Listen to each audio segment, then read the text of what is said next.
What is going on, guys? This is going to be the ultimate supply and demand video. As we all know, supply and demand drives every single market, whether it's real estate, car market, the stock market. Supply and demand is the core factor of what's actually driving these prices. Now, everybody draws supply and demand differently. Today, I'm going to show you how I like to draw supply and demand and how I use it and why it's been working for me for so long. At the end of the video, I'm also going to let y'all in on a little secret how to make these zones even better. Let's go. All right, first, guys, let's go over the basics of how you can draw supply and demand and what it actually is, right? So supply and demand, they're areas on a chart where there's an imbalance between buyers and sellers affecting potential future price movement. So obviously, supply suggests there's possible price drops, and demand indicates there's possible increase in prices. So this is the definition. What it is doesn't really matter, but it's important to know the thesis behind the strategy and why it actually works. So how to draw supply. Let's start off with supply, going over the simple basics of it. Then we'll go over some examples, and we'll go over what I actually use to make these even better, and so on. So what I look for in supplies, I look for big momentum red candles leading the market down, affecting price with continuation, right? So if I see that, what I'll look for is before the big move down, I want to see either a little bit of consolidation or just a single neutral candle, right? So if I see a neutral candle, right, what I will do is use the top wick of that candle for the top of my supply, the bottom body of that neutral candle for the bottom of my supply, right? And then if I see either consolidation, the top wick of the consolidation is the actual top of the zone, then the bottom bodies of the consolidation are the top or are the bottom of the zone. For demand, it's just the exact opposite, right? I'll look for huge moves up in price with big momentum, big volume, and continuation. So usually there's three big momentum candles or just one huge candle pushing price up. And again, same exact thing. I'll look for a neutral candle, and this is just the opposite, right? I'll use the top body of that neutral candle for demand, for the top of the demand zone, and the bottom wick of that neutral candle for the bottom of the demand zone. Same thing with consolidation, right? I'll use the bottom wick of that consolidation period for the bottom of the demand zone, the top body of the consolidation period for the top of the demand zone. Okay? Very, very simple here, guys. This is the easy part. Super easy to do. Anybody can do it. So the time frames I will actually look at these vary. So I'll start all the way in the 4 hour, then work my way down to the 2 hour, the 1 hour, the 30 minute, the 15 minute, and so on. Okay?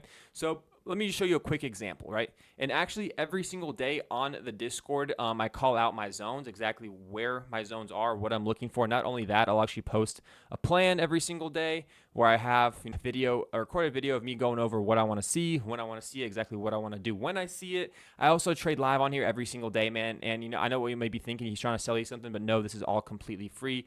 So if y'all want to go ahead and hop in the Discord, I'll link it down below in the bio, right? But today, this was the zone I was looking for, right? Right around 52 or 5320 on the ES and right around the 18675 on the NQ. So this is actually the live chart after I posted that. What happened was these zones got majorly respected, twice on the ES and twice on the NQ. We actually took this NQ play long off of the zone we called out live. A lot of people made money with us. It was actually really cool. A really good setup. But let's just scratch all of this and go over how I would actually go about drawing these zones. Let's clear all these drawings, clear the mess, clear all these studies, right? And just look at the chart. So we're going to go ahead and start on the 4 hour time period right here, guys, right? We're in the 4 hour. And what I will do, let's just go ahead and find one supply and one demand so I can go ahead and make this for y'all. So actually, since we're at all-time highs right now on the ES, there is pretty much no supply. So let's go ahead and switch over to something like Apple. Maybe Apple's not at all-time high, right? I think Apple's good. We're doing Microsoft instead, actually. Microsoft has some supply. So what I'll do on the 4 hour chart, I'll go ahead and find a box, right? Get the box drawing tool, and let's look for just one level of supply. So for example, right up here is a very nice supply level, right? We're going to use the top wick of this little consolidation period and the bottom body of the consolidation period to actually draw this zone, right? Go ahead and click Edit Properties, and we're going to go ahead and expand this a lot so we can go over to the current price. For demand, we're going to do the same thing, right? We're going to find kind of a neutral little candle here before this aggressive move up. So there's a demand zone right here and a demand zone down here, right? We're going to use the top body of that neutral candle and the bottom wick for that demand zone, okay? So this is on the 4 hour chart, right? So now what I would do is go to the 2 hour chart and see if I can make these zones even prettier. 2 hour chart and all the way down to, I rarely go to the 15-minute chart, but if I don't see anything on the 30-minute chart, I'll go down to the 15-minute chart. Very rarely do I do that, though.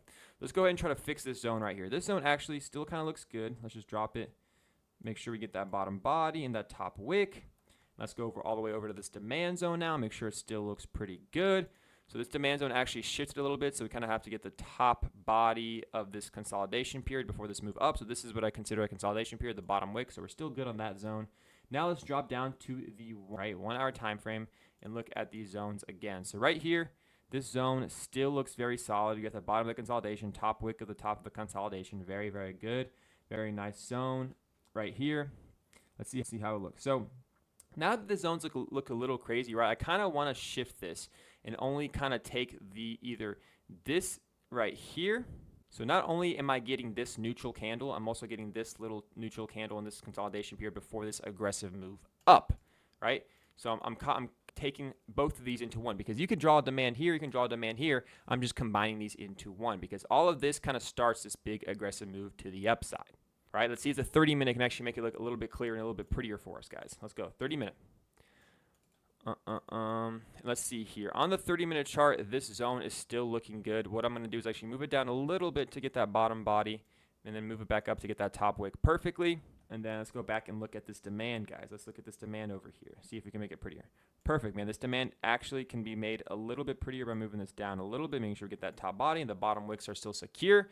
You can kind of see this zone was actually created right here at this little consolidation. We actually respected that zone very well. And now that there's a new zone created right here, we can actually include both of them in the zone and just kind of make the box a little bit bigger to include this little consolidation period before this aggressive move up. So those are the two zones. That's kind of how you do it. It's very simple, very easy. Very rarely will I go to the 15-minute chart. The only reason I will go to the 15-minute chart, I can give you y'all a quick example here. Let's go to the 30-minute chart. Let's just go ahead and go to a different ticker here. The 30-minute chart on ES. So right here, right, we get a straight big burst in price, right? Straight big burst in volume. So absolutely nothing kind of in between this. So the only kind of way and the reason why I will use a 15-minute chart to actually draw the zones, let's go ahead and expand this a little bit so you can get a better example, is if I see big moves like this, right, with absolutely nothing kind of looking like a zone. So if I see this, what I'll do is I'll go to the chart and drop to the 15-minute time frame. Remember, this right here took place on the April 4th. Let's go down to the 15-minute time frame and see if you can find April 4th again when we had that massive drop, and see if we can actually find a zone in that. So right here, April 4th, massive drop, still no zones, right? So we can't actually do anything based off of that. But let's look at right here perfectly. So on the 30-minute chart would actually just look like a straight downward spike, nothing crazy. But on the 15-minute, we actually kind of see this little consolidation period before we have this aggressive move to the downside, right? So what I will do is get the top wick and the bottom body. So let's go in the 30-minute here and see how that looks, guys. In the 30-minute chart, you can't really see that consolidation period. You can't see that green candle, right? So that's why sometimes when I see a big move like this with no consolidation, I'll go into the 15-minute charts. All right, so this is how you can actually make these zones a little bit better and a little bit more probable to actually hit. So what I do is I use a tool called Orderflow, and I have other tools on Orderflow, other videos about Orderflow on my YouTube channel, as well as I'll link down a free course in the description below that has pretty much everything in depth about what I'm talking about in this video. And again, it's completely free. Anyways, so what I mean by confirming with footprint charts is basically confirming with order flow. So at supply, I'll look at abnormal positive delta in a zone, right? Followed by aggressive sellers on the momentum candle on the move down. So right here, when we push into the supply level, we see an 8,000 lot positive delta, meaning this candle, we had 8,000 more aggressive buying happening, right? Then right after that, they get absorbed and we see huge negative delta start to pick up. This is just how you can confirm your supply and demand zones, right? And in demand, it's just the same thing, but the exact opposite, right? Right here, we're looking for a big negative 3,000 lot delta candle. And right after that, we see all this positive delta pushing the price up. This is what you can use to confirm your supply and demand. Another thing you can use is another order flow tool called Bookmap, right? If you see large amounts of passive orders sitting in a zone, right? These are the same things, just this is the Bookmap and this is a candlestick chart.